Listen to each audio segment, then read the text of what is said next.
Team Cypher Fast is literally a community of practice that utilizes digital and in-person spaces to build community accountability and support for women of color. You're listening to Side Hustle Pro, the podcast that teaches you to build and grow your side hustle from passion project to profitable business. And I'm your host, Nicaila Matthews-Okome. So let's get started. Hey guys, today's episode is brought to you by, you guessed it, Side Hustle Pro Live. Side Hustle Pro Live, which goes down on October 9th, 2019 in Washington, D.C. at the Arc Theater, will be an exciting night of the Side Hustle Pro podcast come to life. Tickets are available at sidehustlepro.co/live. This is the event that is going to help you finish 2019 strong.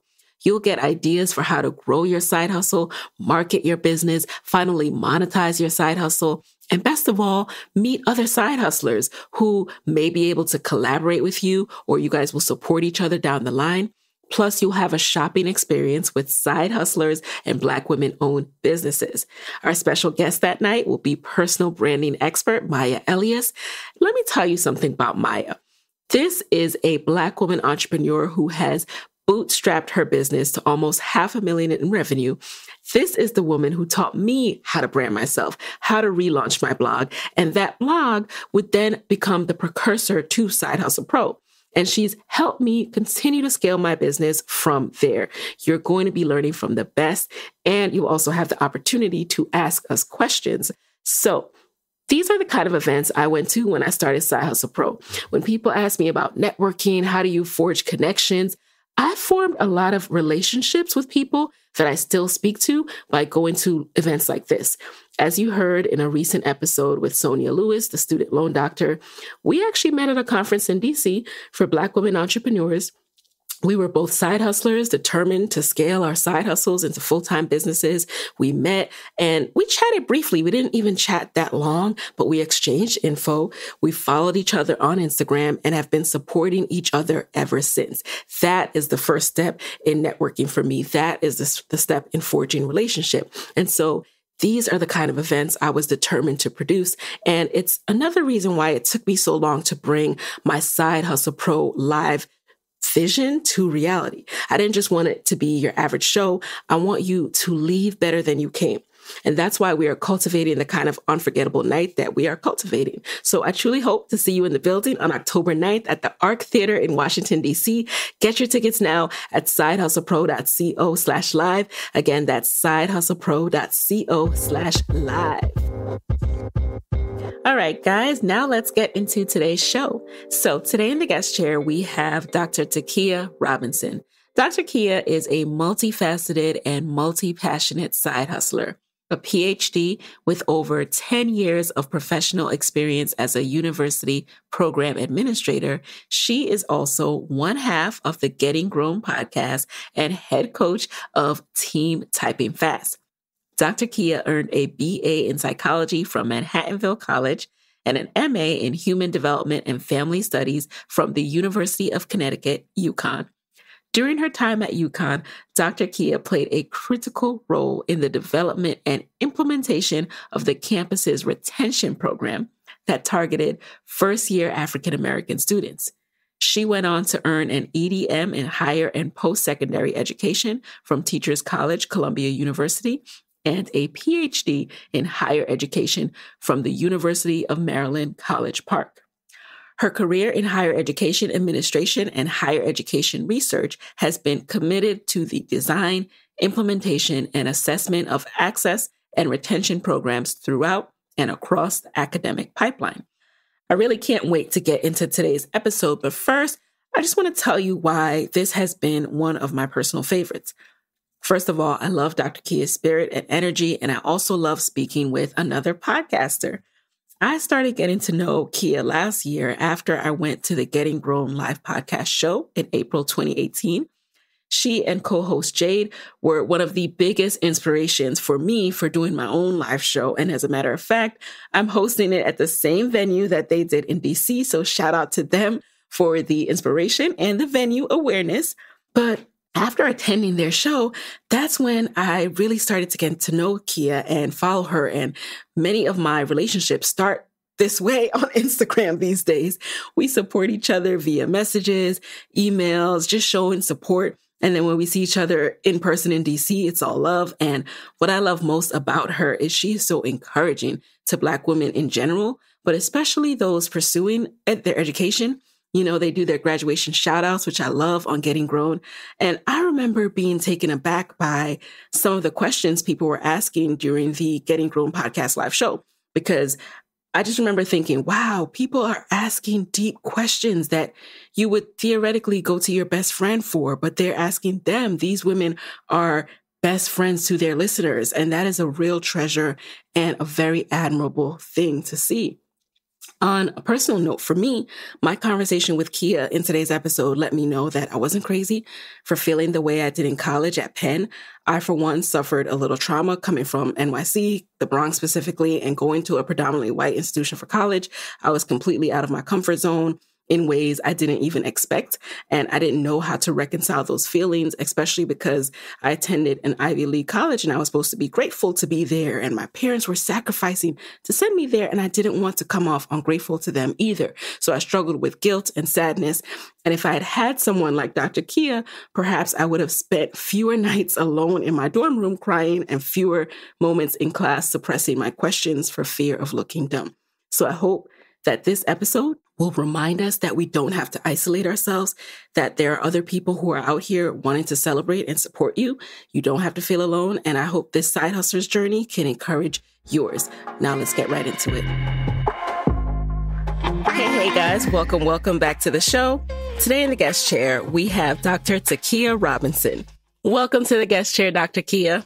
Thank you for having me. It's awesome to be here. Yes. So first things first, of course, I'm interested in learning more about this road to academia. I just listed all of your education, but I'm curious to know what inspired you to major in psychology in college and then go after the master's, the EDM, and eventually the PhD. Yeah, I mean, I think it's not, I have to be honest and say that it's not anything that I ever, was thoughtful or intentional about doing. I think the path chose me. I was a very eager, very curious, super sheltered college student. In my undergraduate years, I didn't really go far from home, but I went to Manhattanville College and was a small liberal arts school in Westchester County. And I really had an awesome experience there and looked up literally in October of my senior year. My thesis advisor at the time was like, what are you going to do? And I realized that I had no earthly idea. So, as most of us don't. Right. Yeah. She was like, what are you going to do after graduation? And I was like, girl, I don't know. Like, no part of me knows. I have no idea. Not the slightest clue. Absolutely. I started to panic and she was like, it's okay. We can figure this out. And she said, well, one thing we know that you are an excellent student and you love to learn. She was like, do you feel like you're finished learning? I said, absolutely not. So she encouraged me. She was like, why don't you think about, graduate study? And that'll give you some time to really find, and figure out where you belong. So I decided to do that. The very last minute, took the GRE and started applying to some master's programs. And I landed at the University of Connecticut, which is a very cold, very white place. It changed my whole life. To be totally honest, I went from growing up in New York and New York City and, being in this melting pot of all cultures, all kinds of people. And I went to a very small PWI. There was not a large population of people of color on that campus, but there was definitely a critical mass. But then, I went to UConn, which was in the middle of nowhere, Storrs, Connecticut, and I was the only Black girl in my dorm, in my graduate program, at my job. And what seemed like within a 30-mile radius, that was a culture shock for me. And it wasn't until I stumbled upon a group of Blacks literally walking on campus and followed them. I was like, oh my gosh, where y'all going? I'm just I kept about, 15, 20 feet behind them and was just like, wherever they're going is where I need to be because I need some color. And I stumbled into the African American Cultural Center there at UConn, and developed a relationship with the center's director, and told her about my experience at UConn and how I really thought that I wanted to be there, but was having a hard time being both Black and women in this very white and male space. So we got to talking, and I eventually started to find my legs and figure it out. And I called my mom and told her to come and get me. And she was like, no, we're not quitting. So I was kind of forced to figure it out. And there at UConn, I was able to work with Dr. Price, the director of the Cultural Center, in developing a program that was for people like me, people who came from very diverse urban cities and found themselves at this predominantly white institution and were fledgling. And we developed a program that was literally designed to pair. You got a buddy, you got a mentor. When you came in, you got a peer mentor, an upperclassman to come and show you around, and not just kind of give you that academic counseling or encouragement, but to literally be your social capital person, the person who would tell you where to get your hair done, where to get your hair cut, where they find a chicken heart, where to go to church, the things that we need. Yes. We need these things I wish in order I to had survive. that in undergrad. Yes. Absolutely. So that actually, I got to develop that program, and it really became kind of like my love to, I love college. I had an awesome time there. And that gave me the opportunity to make sure that everybody else got the most of their college experience, and just kind of like getting into the administration of that program and, the design of that program kind of pulled me into the higher education space. And I became a university administrator shortly thereafter, and found very quickly that in order to play the game and to be at the level of the people making the decisions on the campus, I needed to have the credentials that they had. So it was not that I need to be a doctor. I want to be fancy and call me doctor. That wasn't it.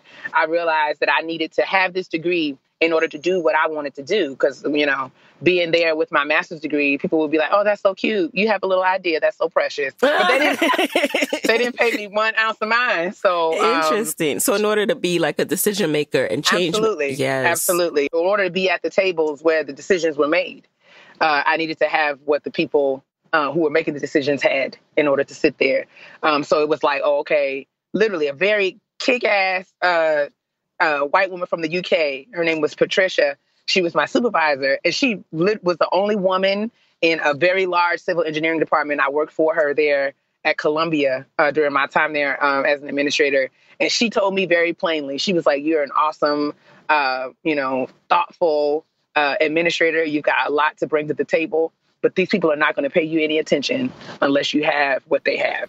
Wow, she gave it to you straight. She gave it to me straight. She was like, these white men are really going to continue to talk over you until you can, go toe to toe with them. And the only way you're going to be able to prove that you can do that is if you have what it takes to get into the room. So I begrudgingly, because I never ever wanted to have 4 degrees. I want to make that clear. 4 to 5 degrees. I never said I want to be in school that long. Yes. But it just worked out. It just worked out that way. And that's really what it's been about for me. I found myself, being nosy and just having lots of questions and wanting to know why things were the way they are within the U.S., the broader U.S. context of higher education, colleges and universities. These places have been in existence as institutions for hundreds and hundreds of years, but still such a finite and small group of individuals get to go and get to do well there. And when we do well there, it's often despite all of the challenges, and obstacles and barriers that are in place there, and not, So I've just always been fascinated by that context, and really just kind of fell into this world. 4 to 5 degrees sounds very expensive to me, Dr. Kia. Oh my God! What were you doing to supplement your income and pay for this? So the thing is, I got some really good advice in my undergraduate years, and was like, women of color should not pay for their degrees. So I said, well, where do I sign? So I've been very strategic throughout my career in identifying graduate assistantships and programs. And the thing about working at higher education institutions is that you can often attend for nothing. So like you'll get, I've had all manner of tuition exemption and tuition waivers. And I do have a healthy amount of student loan debt. We're working through that. It has gotten pricey, but I see it as an investment in myself. Yes. It is something that, won't nobody ever be able to take away from me, all that I have been able to learn and do through my education. And I feel like it's only the beginning. And I'm literally, in September, it'll be 3 years since I've defended my dissertation and became Dr. Kia officially. Woo-hoo. And I can say honestly, thanks be to God, that I already see a return on that investment. So I'm confident that as things continue to progress in my life, that, that's not that money that we spent to get the degree is going to be but a drop in the bucket. Mm-hmm. It's things are already getting good, and I'm just getting started. Yes. And I see how intentional you are in promoting academic excellence, from on the podcast, Getting Grown itself, to Team Typing Fast check-ins on Instagram and Twitter. Yeah. And, I love how you lift as you climb. Why is that so important to you too? You have so much on your plate, and just making sure that you're encouraging people along the path, even if you can't physically be there, and helping them on their campus. I feel like I would certainly not be where I am had it not been for other women of color who reached back and got me. And I'm not just talking about people who I have had the great fortune of working with closely as mentors or, advisors, but I'm even talking like people who I have admired from afar off, people who have given me encouragement, people who I went to their talks and said, I'm proud of you, keep going. So I think that, I know what it's like to be on a campus and feel alone. I know what it's like to have a desire to pursue a degree or to start a business or to develop a project and not feel like you have the tools and resources, but somebody taking the time to encourage you, making all the difference. So, I don't feel like, I feel like this is my duty. It's not even something that I see as optional. Like we are all we got. And like I said, I wouldn't be where I am if people hadn't opened the door for me. So the more that I know, much is given, much is required. I am duty bound to share. And, I just think there's no other way for us to have any level of collective impact if we're stingy and we don't share and collaborate and build community along the way. And I think that's something that comes naturally to us as people of color, as women of color specifically. I say all the time, nobody will encourage your heart like a Black woman. She don't even have to try. Like no one, yes. Nobody. I remember the viral video of the young man that was on a skateboard and the Black woman just walked up to him and was, keep going, blah, blah, blah. It just comes naturally to us. We see each other in the mall and just be like, all right, girl, I see you there. Like, right. Just that eye contact. Yep, I see you. You see me. Naturally to us. So like, I think so these communities, I remember being that girl at UConn and being the only person there who looked like me and who I felt like cared about the things that I care about. And I know what that loneliness and how that feels like and how that can be so discouraging. So if I can, post on Instagram, which takes me all of 5 seconds, if I can say something to somebody on Twitter, if I can encourage you via any of the platforms that I have, that don't cost me anything. So I'm happy to do that. And it's so important to me what you do as well, because I experienced that myself, that shift, the culture shock from going from New York, the Bronx specifically, to Penn, Ivy League University, which was like, absolutely. Okay. And I had culture shock of both. Not so different, much, right? just different kind of Black people. Like that was the biggest culture shock for me. So I know what that is like. And I think the work that you're doing is so, so important. Just the other day, me and my best friend were talking about, I was like, I had some sad times at Penn, sad times I haven't even told you about, Yeah. So it's real. It's real. It's very real. It's very real. And the thing that I love and I'm trying to really build, especially through Getting Grown and Team Typing Fast, is that, one thing that we do, even in in every professional sense, like we isolate ourselves and only talk to each other. Yes. So I feel like there are things that I have learned how to navigate college and graduate school and academe. And I've gotten major lessons from people who don't even have degrees. I learned from entrepreneurs. Yep. I learned from grandmas and big mamas. I learned from everybody. So Team Typing Fast is not just for academics. It's a place where academics come and commiserate and celebrate one another. But having a degree is not like a criteria Right. for being a part. Like, I learned so much from all women, from all walks of life, people who, have opened salons and businesses. And, we need to get together and share, Mm-hmm. share that information. There's a lot that a burgeoning academic can learn from a hustler. Absolutely. Absolutely. Which is why I love, talking to so many different women, because it encourages me, because at some point we're all going to feel alone, out of place, or just like, what is the thing that Michelle Obama says, the first and only, or something like that? Right. We are those things. I want to know more about what your full-time role entails. Okay. What exactly does Dr. Kia do? Dr. Kia does a lot of things. She does a lot of fast typing. But okay, right now I'm working as the Assistant Director of Research and Policy at the office in the Office of Undergraduate STEM Education at the Association of American Colleges and Universities. That's a really long title, but it does fit on one business card. Okay. So it's essentially, after completing my PhD, kind of like the traditional conventional route is to go into academia and become a professor. And I have great respect for the professoriate, and I fully value everything that I've learned from other faculty members that have cultivated me.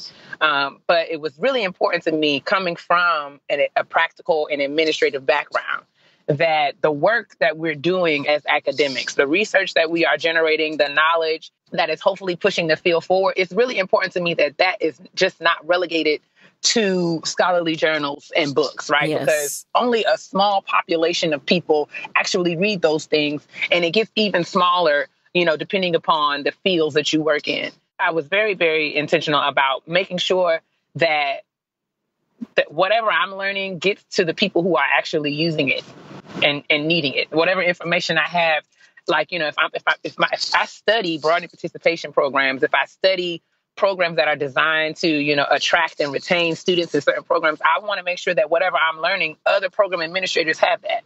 And these people may or may not have PhDs, but it's very important to me that there's a practical element to what I'm doing, because, that limited reach is really a matter of gatekeeping, right? It keeps the information among the people who already have it, and not necessarily sharing it with the people who need to get it. So working in where I work now, I'm able to, the research that we do informs a lot of different things. It forms curriculum, it informs policy, it informs practice. So what we do at AAC&U, specifically in the Office of Undergraduate STEM Education, we have some signature programs, and we work very closely with faculty and other institutional leaders on college campuses.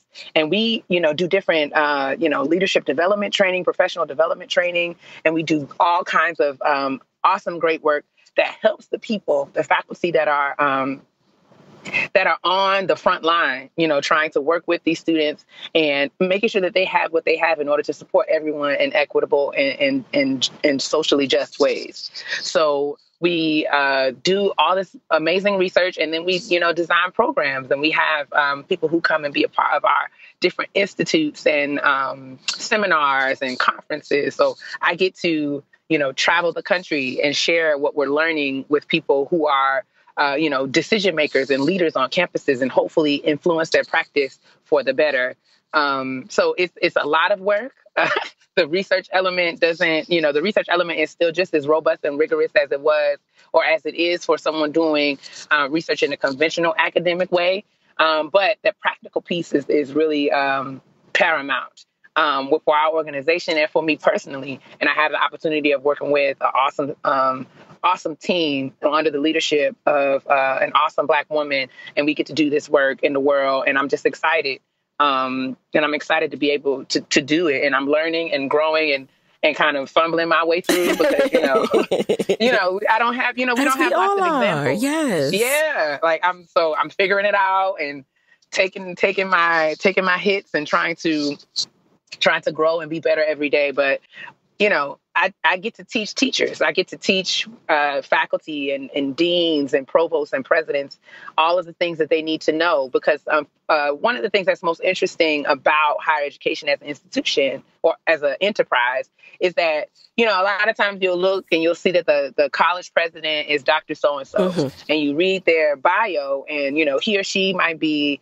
an anthropologist or a chemist or, an engineer. And, that means that by training, they have a PhD, they have all this education in that specific discipline, and they're awesome at that. But they may or may not have, may or may not have awareness or exposure to what we know about higher education as a field. Yes. How the college runs, what's necessary. How do we make sure that, as an institution of society, what are the ways that your institution is representing kind of those values? Right. And, are we doing what we say we're going to do when it comes to diversity and inclusion and equity? So those are the kinds of questions that we tackle at an institutional level, and it's dope. And I'm grateful that I get to be a part of this good work. And I love how passionate you are. You could tell that we could do a whole interview on academia. Don't worry, guys. We're going to transition to side hustles. But one of the things that you just kind of like a light bulb moment for me, and the reasons why this is so difficult, like helping people to truly feel like they fit or belong in spaces, is because academia is political. So people might become, a person might become the dean of students from a background completely unrelated to working with people and building community among students. It's just that, they had the right network in that university. Absolutely. And everybody feels like they know how colleges work because they went to college. It's a little bit more complicated than that. More complex. So, especially since, a lot of our institutions are serving thousands of people from all kinds of backgrounds and walks of life. So we have to challenge, and institutions themselves were designed to serve one demographic, with rich, white male. And that's just the bottom line. Like, you know what I'm saying? Like, when Harvard was designed, that's who was in attendance. That's who it was built for. Yeah. They were trying to serve that population. Now they serve a lot, the population is a lot more diverse. But unfortunately, you'll find at that institution and others, the policies and structures and systems and laws and bylaws and cultural values, they have not evolved, to represent the diversity that's in the population. So we get to go in and kind of find out where those holes are and help people develop the tools that they need to fill them. Exactly. Let's transition to all about your side hustling. So as I mentioned in the beginning, you are multi-passionate, multifaceted, and I'm really curious and always just fascinated by your path as a podcaster. I love your podcast, and fellow podcasters, I'm always interested in how you're doing this. What inspired you? So why did you decide to start a podcast as a side hustle with your co-host Jade, and how did it come about? I got to be honest with you, sis. This was not, again, this was something that I wasn't really like checking for. It wasn't like, I had this plan or vision that I was going to have a podcast one day. It just so happened that I was connected to kind of like a group of friends and a network that were kind of making waves in the podcast space. And I was encouraged. Like, you should have a podcast. And I was like, I don't have nothing to talk about. What y'all want to hear? Like, I don't do nothing. I don't do nothing but go to work every day. And, I go to choir rehearsal on Saturday. Then that's it. But, a really close friend, my brother, actually, Kid Fury, was like, what, there are hosts of women who are just like you. And they get up and they go to work every day, and they would love to hear about you and your life, because I'm sure that there's some areas of connection and synergy there. People are looking for that kind of community because we're all out here just trying to figure out how to be real adults. So that was how it was presented to myself and to Jade. And we decided to just try it on for size. You know what I'm saying? We were thinking, we'll just do a couple of episodes and see if it sticks. And it stuck in a way that I never, ever anticipated that it would. But yeah, I mean, we have kind of been going strong ever since. I was told. And when did it start? 2017? Yes, we started in March of 2017. And again, my thing was, we're going to do a couple episodes. We probably do this for a few months. Jade and I celebrated 5 million listens and downloads. Like, that's crazy to me. That, you know, that many people have pressed play and are tuning into my foolishness once a week. That is just the most ridiculous thing.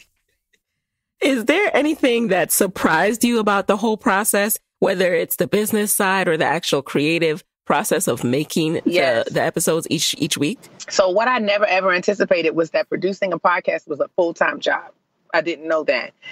For a long time, I was like, oh, this is something I do on the side. But then when I sat and thought about all that goes into producing content, and, you know, all of the back inner workings of having a podcast, it was like, oh no, I got a couple of jobs.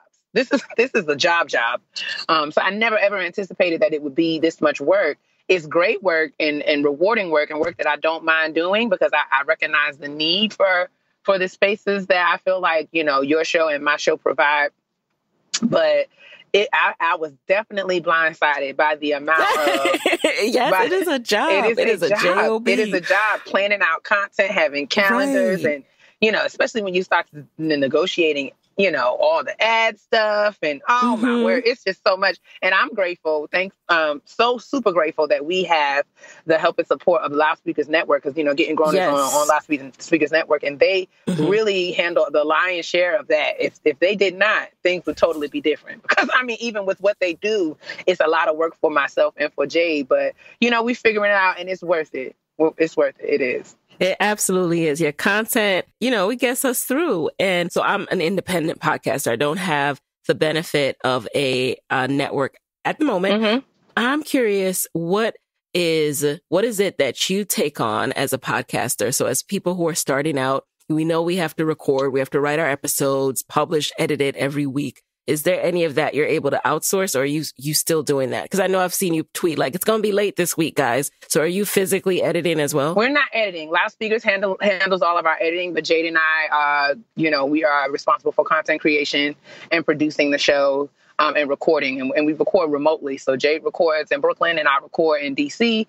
And then, you know, we send our files to Loudspeakers, and we have an editor by the name of Ty, who's been really dope and helping us kind of put things together. So they handle that. But Jade and I, as far as, like, you know, timing out segments and content for each segment and putting that all together, that is something that we are doing on our own. Got it. And I also love your ad reads, you know, especially when you lost your luggage. I did use your code, or I used something. I think it was for Third Love Bras, but so thank you, girl. But you're welcome, sis. Because, I mean, we tell the truth. Yes, you tell the truth. We tell the truth, honey. Life be lifing. And we just be like, all right, now, Away had to send me a bag because the people walked off with my stuff.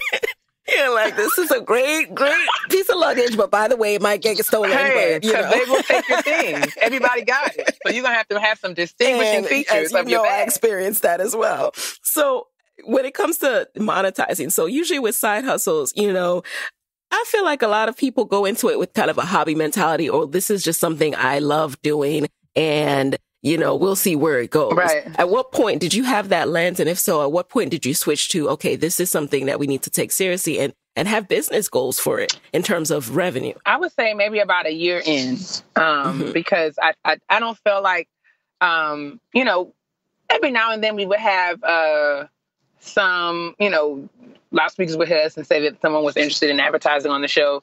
But I think by the time we were a year in, we had developed a rhythm. If we were intentional about certain things, we can kind of, you know, maximize on that momentum and continue to grow and build. So I think it became real for me, you know, when I was like, oh, these checks can be a little bit more frequent if we do X, Y, Z. You know? Yes. You know what I'm saying? If we think about this way, then perhaps, you know, I was like, so and about a year in, it was like, you know, this helps. This helps.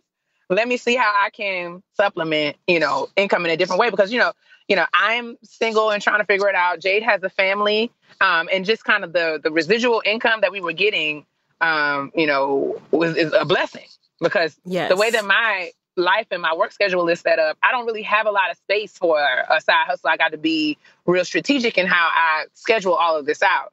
But the podcast and the flexibility of the podcast, if we are intentional about the way that we schedule it out, has really been clutch for me in terms of building it and into my life in a way that makes sense. You know, always a part of, you know, reading books and business books in business, especially by Black men and women. And one of the things that people always tell you is that, when you're really making money, like you're making money in your sleep. It's like, how can I set this up such that I don't have, that my investment of kind of like time and energy and attention can be what it needs to be. But also, even when I'm not sitting at my computer or when I'm not recording, the money is still coming in. Mm-hmm. And, as fellow podcasters, we know that this is a long game. I don't want people to feel like, oh, this could be a very, I just got to get up and make a podcast right. And I start making a side check. So what do you think has been integral in helping you guys grow to a level where you can monetize? Consistency. And I feel like Jade and I have been really intentional about being authentic to who we are. We listen to other shows and we love other shows. We consume other shows as fans. And we try to be diligent around kind of, it's good to model or have, people that you look up to, brands that you just really are inspired by. But there's nothing like being yourself. And I've really learned that and had to learn that the hard way. Jade and I feel like it took us time and consistency to really kind of figure out who we are in this space and to be so passionate about that we won't compromise it for anything. Like we don't have any interest in being like any other show. And it takes time for you to find your lane. You know what I'm saying? There's tons. Like the podcast market now, especially, is completely saturated. Everyone has a podcast, but I believe that I don't see that as a bad thing. Same. I don't think that is a bad thing. I feel like there's enough internet out here for everybody.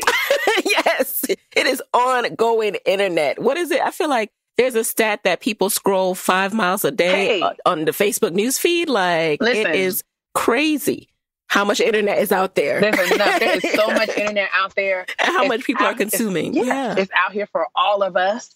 And I feel like this is something that we should be doing. We should be maximizing on it. I think it's a part of a culture shift, a paradigm shift. Right. People are listening to podcasts like we used to watch TV back in the day. Exactly. So that being said, find your lane and remain true to it. Like, Jade and I are not trying to be out here like, Therapy for Black Girls or any other Essences podcast or your podcast. Like, we respect you all so much. And we love what you have built. We are also that passionate about what we are building. Mm-hmm. And I love what you have built. And I love also that you said consistency. When people ask me, how did you grow it? And, I break it down. I break down marketing tips and things like that. But honestly, the consistency piece is huge. And nobody wants to. Sometimes people don't want to hear it. It seems like okay, but what else? Yeah. But no. It seems like people take it for granted. But you have to. You have to take the steps. We talk about this on the show all the time. Ain't no elevators. Like, it's very few people. Even if you look at the larger and more popular podcasts, like I always look at The Read. Like, people think The Read is like 8 years in. Do y'all understand what that means? Like, yes. 8. Like, I remember when it first started, like, The Read is they've been consistent. And this is the thing. This is what Fury and Crystal have, and, the Friend Zone. Everyone has shared this with us. It's like, it's, having amazing content and showing up every week as best you can. And we know life happens and we know getting grown is not always on time, but we're working on that. But you cannot say that you have gone weeks and weeks and weeks and weeks without an episode with us. We've never missed a week. We've been late, but we've never missed a week because that consistency is key. Exactly. And it also helps you to get better. Yes. So, the consistency, it works both ways. It's not just for your audience. It's for you to re-listen and to say, you know what? We can be better. Like, you are also growing. The more you do something, you get better. Yes. So why wouldn't you want to do it every week so that you can be getting better that much quicker? Hey guys, it's Nicaila here with a quick word from our sponsors. This episode of Side Hustle Pro is brought to you by 99 Designs. 99 Designs is the global creative platform that makes it easy for designers and clients to work together. From logos to apps and packaging to book covers, 99 Designs is the go-to creative resource for any budget. I just used 99 Designs to find Tika Design, an amazing designer who helped me create new t-shirts for Side Hustle Pro with my new logo and a whole fresh new look. And through 99 Designs, I was able to search for different designers, explore their portfolios, and find one that worked for me. Tika Design and I had seamless, real-time communication, and she worked super fast. I couldn't have been happier with the results, and you guys will be able to order my new merch soon at the Side Hustle Pro live show and online. Whatever your project, though, 99 Designs will match you with the right designer for you from their curated community of talented creatives. And they are with you every step of the way to make sure that you are absolutely in love with the outcome. Right now, Side Hustle Pro listeners can get $20 off plus a $99 Power Pack upgrade on your first contest by going to 99designs.com/sidehustlepro. That's 99designs.com/sidehustlepro to get $20 off and a $99 upgrade on your first contest. And by the way, with a contest, you submit a brief, which is seen by designers all over the world, and then interested designers submit concepts for you to review, and you choose your favorite to keep working with. Isn't that cool? Again, you can head over to 99designs.com/sidehustlepro to get $20 off and a $99 upgrade on your first contest. So the number one question I get about side hustling is, how do I get started? And the other day, I decided to kind of take inventory of what I was doing in my early days of side hustling. How did I get started with Side Hustle Pro? And the biggest thing that stood out to me is that I was always investing in skill and personal development. And I like to do just-in-time learning. So when I was ready to do something new or try something else, I would invest in a class to learn that skill and then practice implementing it. So the rest of my development and learning came from my actual experience. So I highly recommend you do the same. What is it that you want to do? Do you want to finally put up your website? Then head over to Skillshare and take a class on putting up your website. Do you want to get started with social media and you're not sure how to start? Head over to Skillshare and start taking some classes. Skillshare is so great because it's an online learning community. It has over 25,000 classes in anything you can think of, from photography to entrepreneurship, even podcasting. And right now, they are offering a special offer just for Side Hustle Pro listeners. You can get 2 months of unlimited access to Skillshare for free. Imagine what you can do in 2 months, how many classes you can take. But remember to do the implementation piece, all right? So head over to Skillshare.com/sidehustlepro. That's Skillshare.com/sidehustlepro to get started with your 2 free months.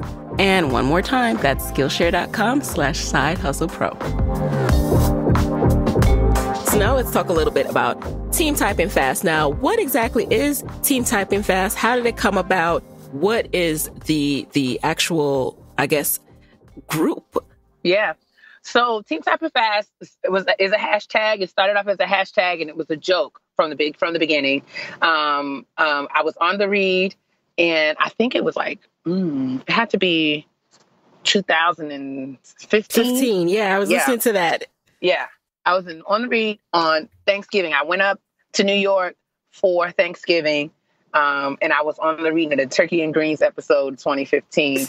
And I had just defended my dissertation proposal, and I was going to be writing my dissertation for the next, 10 to 12 months. And Fury and Crystal were like, what are you guys doing? You guys looking ahead to the holiday break. What are you guys going to be doing? How are you going to be spending your time? And I said, I'm going to be somewhere typing fast. because I have a lot of work to do. And if y'all need me, you know what I'm saying? I'm just going to be in the corner with my laptop. I'm going to be somewhere typing real fast. Yes. And that became kind of like a rallying cry for myself. It was a way that I would hold myself accountable. And I started to use the hashtag Team Typing Fast to kind of chronicle my journey of writing my dissertation, again, with no intention that it would be anything other than just something that I use. I never expected people to kind of connect with it, but eventually other people started using the hashtag as well. And people started asking about it. Other women in graduate programs, other women working on projects. Somebody was getting their real estate license. Somebody was working on a book. Somebody was studying for the bar. We would really get together online only. And, we would just kind of check in with each other. How's it going today? Or I would say today was a horrible day. I didn't get anything done. Team Typing Fast. Like I would just kind of use that hashtag on Twitter, and it became a thing. It started to grow legs, such that when the podcast started, after I finished my dissertation and, all of that, the podcast started, and it became, that the growth of that platform also added to the attention that the hashtag was getting. And, people started asking, like, we should have like meetups. We should like do things with this. This is like a thing. And of course I was like, reluctant at first, like, oh, child, this ain't nobody. It's just a few people using this hashtag. This ain't. But, I was encouraged to just kind of like, just see. So I decided December of 2017 that I was going to have a little event, just kind of like, just if I was to have a meetup of sorts, would people come? And it was going to be super small. I think I only budgeted for like 50 people. And I kind of used my little savings to just kind of put this little event together. And it sold out in like 4 days. And I was like, oh. I was like, okay, so we have something here. I said, perhaps, this is a thing. So from that, it's kind of been an iterative process, but it's evolving. And Team Type It Fast is literally a community of practice that utilizes digital and in-person spaces to build community accountability and support for women of color who have work to do and are committed to doing the hell out of it. Yes. It started out, there's probably a strong kind of academic leaning. But what I love about it is that there are women of all walks of life, all professions. We have lawyers and doctors and real estate agents and real estate developers and engineers and lawyers, judges and all authors and influencers. Everyone using this hashtag have kind of like bought into this community. And it's just a space where we kind of say, hey, girl, what you working on? How can I help you? Let me know what you're doing. How can I support you? How can I promote you? It's just kind of like what we're here's what I'm learning. Here's a lesson that I learned. Do this, don't do that. It's just spaces where we get together and kind of share what we're doing and what we're learning amongst women of color, men of color too. We do have some brothers in the Team Type It Fast. We love you guys too. But yes, it is really kind of been my baby that's grown. And I see it as, if I were a professor, Team Type It Fast would be these are my advisees. These are my students, my kids. Not that I'm teaching them something, but I see myself as someone who is in position to provide encouragement and support and hopefully model for them persistence towards your purpose. Let's talk about the juggle, though. I personally prefer the term juggle over balance. Ain't no balance. Because Ain't no balance. I don't think things are ever just harmoniously in balance. So how do you personally juggle work, the podcast, travel to your work events, your podcast live shows, the larger brand that you're building with Team Type It Fast, and more? Did I miss anything? No, that's it. I think and church. I have to be very honest. This is a place where I am growing. This is something that I'm learning lessons and learning things the hard way, figuring out how to manage all of this. Sometimes I do well and sometimes I don't. I think what keeps it together for me is that God's grace is sufficient. And I feel like he has set my feet on this path and he has opened these doors for me. And I'm just trusting that he's going to give me what I need to continue to walk through them. I don't know how I'm doing a lot of this. I'm just being honest and frank, but I'm trying my best to show up every day and do the very best that I can. I'm learning how to ask for help when I need it. I'm learning how to delegate. I'm learning how to just take support. I think one of the things that I've had to kind of like break down for myself is this like superwoman trope. And I feel like that's kind of hokey. And I never would have called myself a superwoman, so to speak. But I was definitely socialized by an amazing Black mom who was juggling all manner of responsibilities, and I never saw her sweat. And while I never saw her sweat, and I am inspired by her fortitude, it would have been awesome to see her sweat sometimes, because then it would let me know that it's okay for me to sweat too. Yes. So I am learning that in order for me to have sustainability and to have continued success, I have to have some level of control and intentionality. And I'm going to use the word balance because I feel like that means that I have to figure out and prioritize my time in ways that are most efficient for the goals that I have. So I wish I had some hardcore strategies for for, this is what I do in order to maintain my sanity. But I got to be honest that a lot of times I'm not sane. And like, I'm tired. I'm just, and it's not going well. It's not going well. And I try to be honest and transparent about that. And I'm trying to cultivate better systems to manage. But I'm literally just coming out of a 4-week travel. Like I was out of my apartment for 4 weeks, traveling for work. Sometimes you just got to sit down in the seat and say, I'm tired, boss. Like, I'm tired. Yeah. Like, So Jade and I are thinking about ways that we can weave some breaks in, but still maintain our consistency and not let our listeners down. So, I mean, there's ways that you have to kind of navigate it and figure it out. This is something I wish that I was able to say, oh, these are the things that you do, but I'm still figuring it out. I am. And we all are. And that's, thank you for being transparent because it's real. And especially with a podcast like yours, where you do talk about current events. I know you feel the pressure to be timely in the moment, talk about what just happened. Right. But at the same time, SNL takes breaks, daily shows, Absolutely. Nighttime shows take breaks. So there's a way. There's a model out there. Speaking of the travel, how do you plan out your live events when you're thinking through your calendar for the year, for example, and you want to do a tour, you want to do Team Typing Fast brunches and events? How so far have you been thinking through planning that? And then has anything changed in that process? I would say, honestly, I try to be attentive to what the audience, but I really am, I review analytics quite a bit, both for, Teen Typing Fast and for Getting Grown. As far as Getting Grown is concerned, like, we really look at where our top markets are, where our listeners are concentrated, and we listen to, comments, how people are responding on the show, where they're responding from. And we use that as a gauge to kind of think about where it might make sense for us to have future shows or to do future things in that city. The same for Team Typing Fast. Right now, I'm just like thinking about where I know there are large communities of Black women. And I mean, Black women are not, one thing we are not, we have never been shy about saying what we want. So the girls love to jump into my comments and say, hey girl, come on to Jacksonville, come to Charlotte, come here, come there. So I keep a running tally of that kind of feedback and use that along with my team to make decisions as far as where we're going to end up next. I just try to keep my ear to the ground.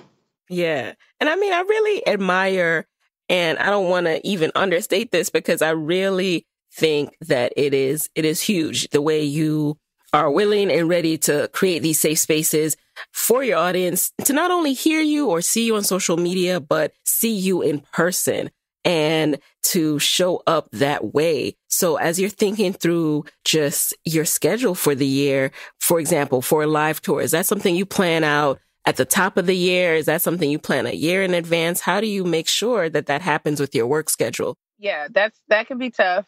We do have to have like lead time. Lead time is essential depending upon, the size or the length of the time that we're going to be out on the road. We like to have I need at least 3-4 months in advance, because that gives me a sense on what's going on at work and what weekends I'll be available or what days, when I can kind of get everything in. Lead time has really made all of the difference, as far as figuring out where the opportunities are for us to engage with the audiences. And do you see these as another part of your revenue stream, or is it more so a kind of goodwill that you want to do for your audience? When we are able to, find the right venue and get the tickets sold and all of that, they can absolutely generate revenue. But and I mean, everybody wants to have large, huge, successful, sold out events. And we have had them, thankfully. But I also value our more intimate kind of settings. Our show in New York and our show in Philadelphia, they were smaller, maybe like 100 people versus like 300 people. But, and then the Team Typing Fast events have been even smaller than that. I think that intimacy creates another level of safety for people to really open up and say what they got to say and express what their needs are and, position themselves to get their needs met. So I'm not at all. So I would say it's a little bit of both. I think there's a way to plan and execute your events even smaller events, such that, it won't cost you. Like, we don't want to do anything that's going to cost us money. You can definitely generate income from any size event. It is something that, you want to do what makes sense financially. It is an investment in your time. So, I think it is goodwill, but it's not charity. And that is, that's a whole other podcast. You know what I'm saying about that? Because, my rent is due every month. They want it bad, charge it. They want it every month. Like, and that's just how much, and it costs. Things cost money to produce. Absolutely. So now, what do you hope long-term for Getting Grown podcast to become and for Team Typing Fast to become? I think that Getting Grown is really just kind of really become, I feel like we are all just kind of like at a big cookout every week.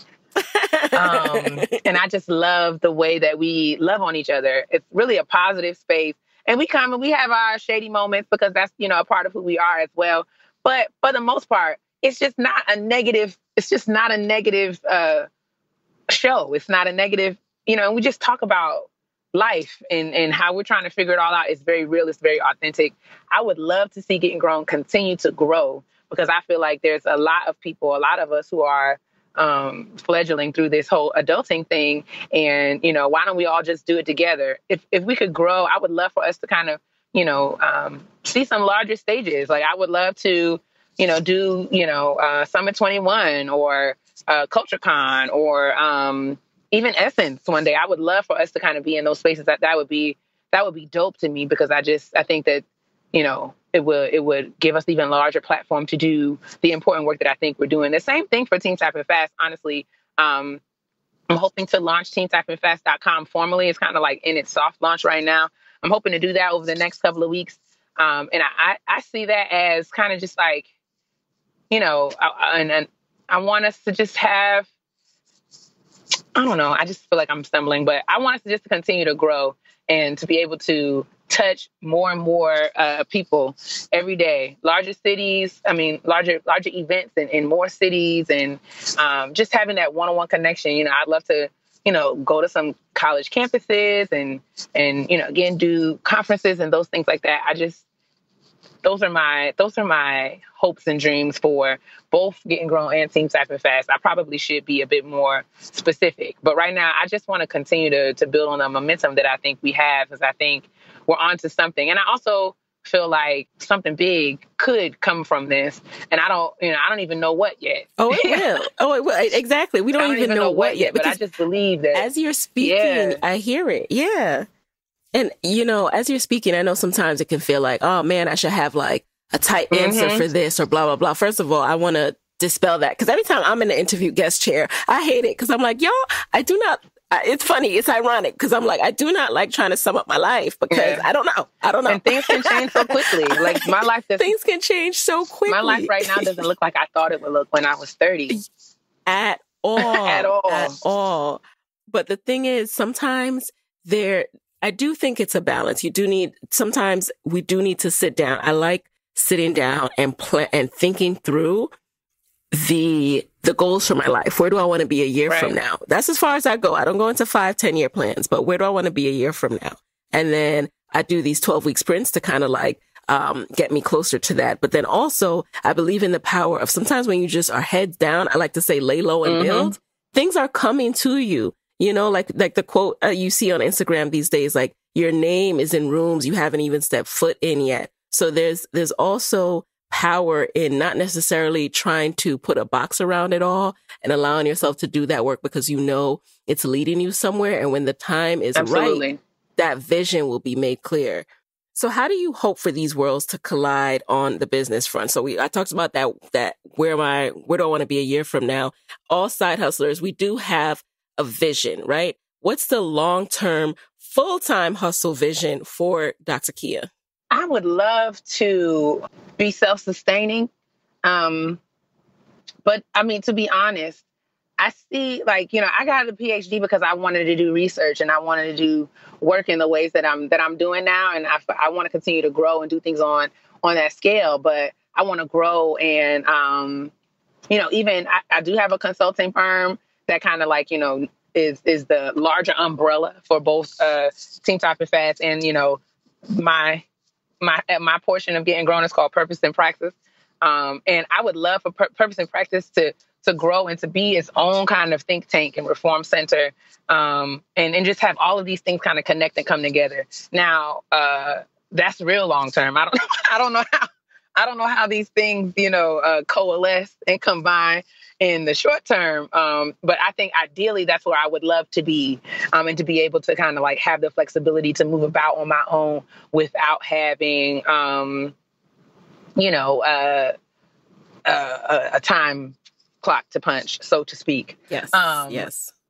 I value that. I feel like I'm in a phase now where I'm just soaking up. I'm a sponge and I'm trying to learn everything that I can learn, in all the positions that I have right now, so that when it comes time for me to kind of build out on my own, I'll have the tools and the experiences in order to do that. But right now I'm very much and I see myself here for a little while now, just really trying to keep my head down, work hard, pay attention to the market and to the context and to the field, so I can really know what problems I want to be a part of addressing, kind of like finding out where the need is that I want to address, and really just kind of building something that will kind of be a multifaceted way of affecting change.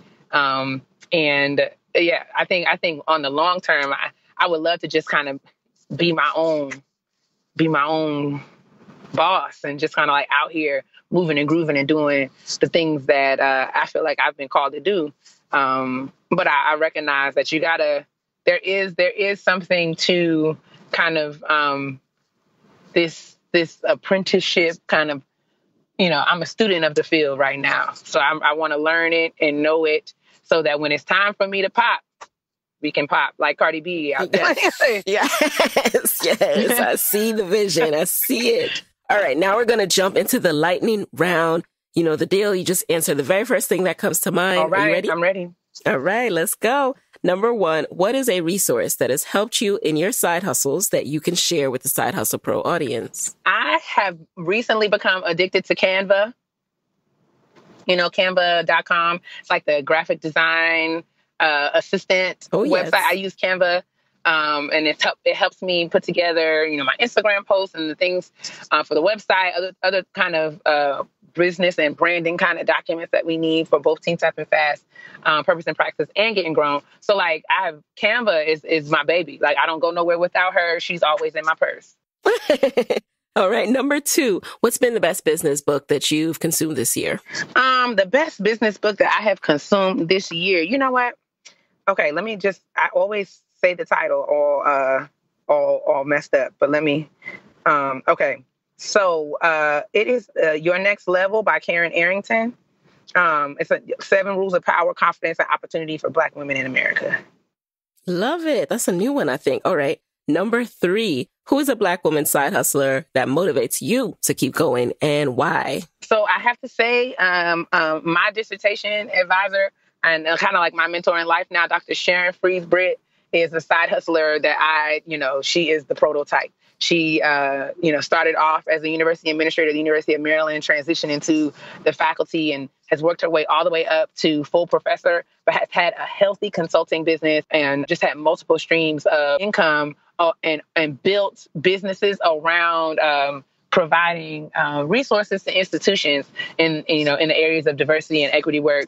And she's just a dope Black woman. She manages, she has a family, and she's been just like a world-renowned scholar and academic, but she is a consultant and has had a healthy consultancy for almost 20 years. And I've loved to sit at her feet and learn and watch her move in these spaces.